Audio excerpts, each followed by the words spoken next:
Hi, I'm David Ferry. I live in New Zealand and I practice the art of street photography.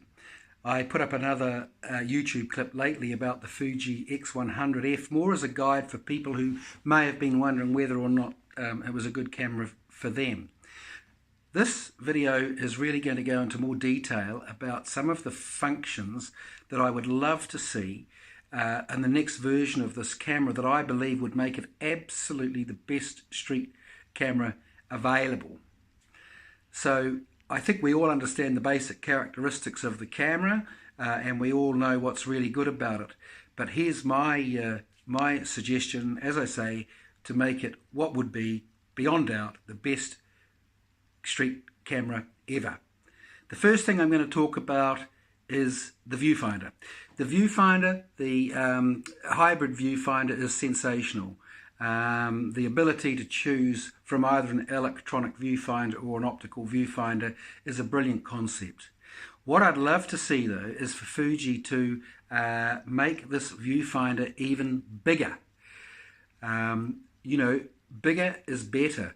And if they could somehow increase the size of the viewfinder, especially when using the optical viewfinder, that would be a real bonus. If they could get another 20% magnification out of it, that would be superb.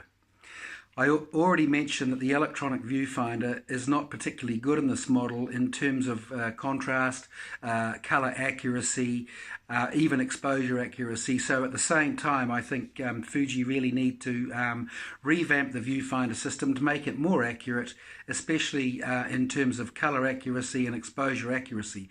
As it stands, you simply can't rely on the electronic viewfinder to give you an overall accurate impression of the final image.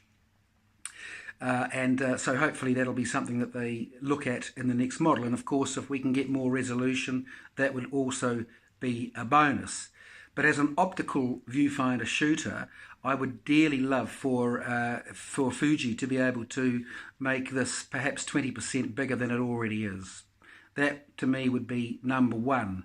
People will say, well, how would you do that? How could you make it fit inside this body? My suggestion is quite simple. First and foremost, I would remove the built-in electronic flash. It's really, really handy to have, but I think that if Fuji, if they could, they should consider taking out that flash and perhaps providing an external small flash within the package. So when you buy the camera and you also get a little pop-up electronic flash that you can choose to use or not. So that's one way that they could actually increase the size of this area here to get a larger viewfinder in it.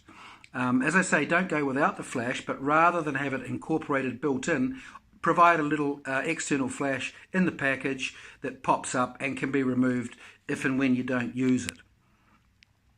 So that would be priority number one. Weather resistance, it's time that Fuji made this camera weather resistant. As I said, we're not just out there shooting in the sun, we're shooting in the rain, we're shooting in the dirt, we're shooting in snow, we're shooting in all sorts of conditions, and some degree of weather resistance in this camera is a necessity, particularly for the type of photography that we're doing. So weather resistance, excellent, an excellent update if they would do that. The manual focusing on this camera could be improved quite easily, I reckon, and all they need to do, or what I'd love them to be able to do, is to actually put the distance scale, put measurements in meters on the distance scale, so that when you're shooting manually, you can actually preset that so that it becomes a part of the overall setup of the camera. As it stands at the moment, yes, you can use manual focus, but every time you turn the camera on and off, the manual focus disengages. What would be really cool is if you could preset the focus to a distance of whatever it happens to be, and know that that's where the camera will focus. So you can be ready to go as soon as you turn the camera on. You can glance down, make sure your focus is accurate, and away you go. And then when you turn the camera off, it stays at that setting. It doesn't revert back to some other default setting. So focus indicators on the focusing ring would be really nice. 1 meter, 1.5 meters, 3 meters, infinity, just as a visual guide to preset, and then make sure that it stays on when you turn the camera off. That would be another real bonus for this camera, I think. Another feature that I do find useful and I do use, and I'd encourage other photographers to use it as well, is the built-in 50mm viewfinder. It's underrated, but actually it's very, very good. And so if you're in those situations where you just need to be a little bit closer to your subject, by setting the 50mm focal length as opposed to 35mm, you know, you can often get, well, you can get a lot closer to your subject. Some people will say, yeah, but that's only a digital zoom, which it is, but nevertheless, with a 24 megapixel sensor, you'll find that the results of the 50mm focal length equivalent are almost unnoticeable from the 35. So don't underestimate that, but here's the thing. I'd like Fuji to enable us to leave that 50mm viewfinder set up in the camera when we turn it off. Again, so that when we turn it on, we've still got the 50mm equivalent focal length. As it stands at the moment, every time you turn the camera off, the 50mm frames inside the camera disappear. And that's just a little bit inconvenient. I reckon they could even make a software upgrade to the existing 100F in order to overcome that problem. The shutter release on this camera is also a bit of an Achilles heel. It's a weak link. The shutter's too small. The shutter release button is too small.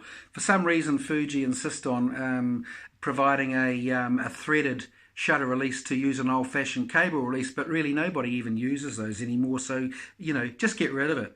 What I suggest they do is look at the shutter button of a Leica Q2 and use that. I mean, I've got a Panasonic GF1 camera that's almost 10 years old, but the shutter release button on that is far, far better. It's got a far better feel than this model here. So I reckon that's something that Fuji also really needs to redesign completely.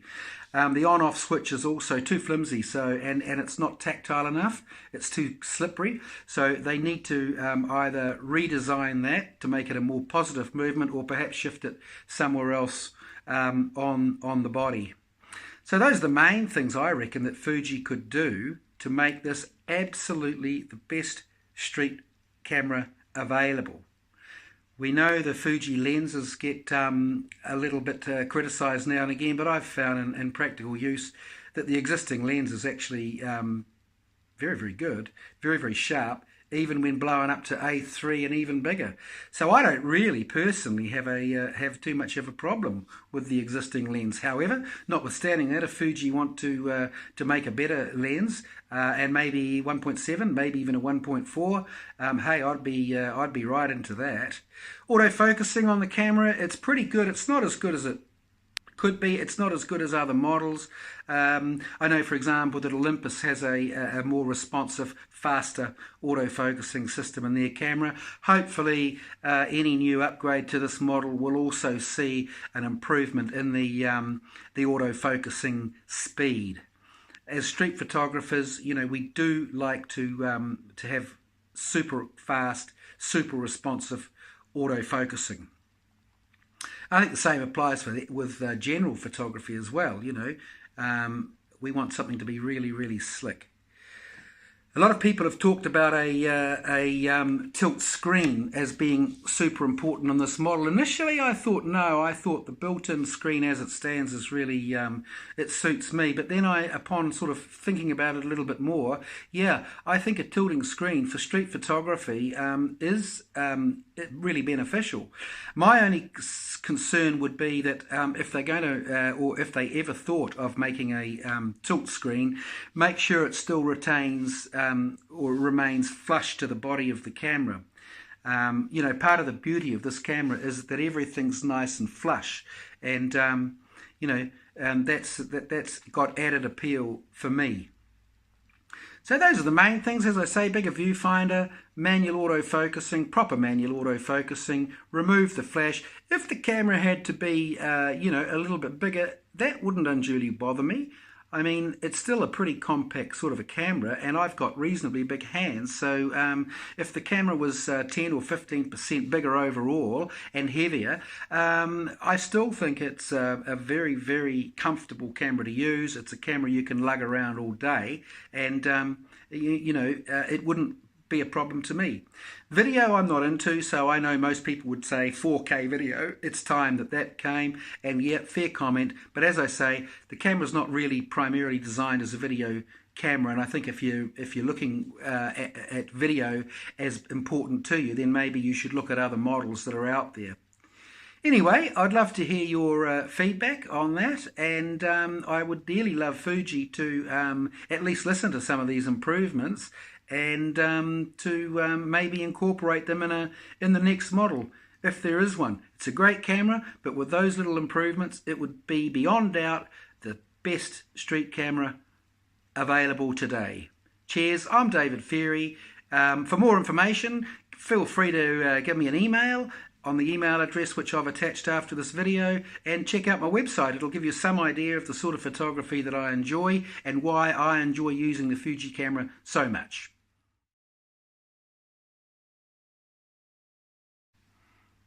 I'm sure that many of you out there will say, well, if Fuji were to incorporate some of those changes to the next version of this model, it's going to put the price up.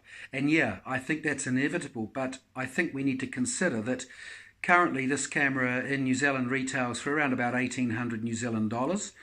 And so even if the improved model was to cost, say, another $300 or $400, then I think that would still represent fabulous value for money when you consider what the alternatives are. The Leica Q2 in New Zealand, I think, is retailing for well over $6,500. The Sony RX1 is well over $5,000. So if the Fuji was to position itself somewhere around $2,500 and was the best street camera available, I don't think they would have any problem whatsoever in selling it.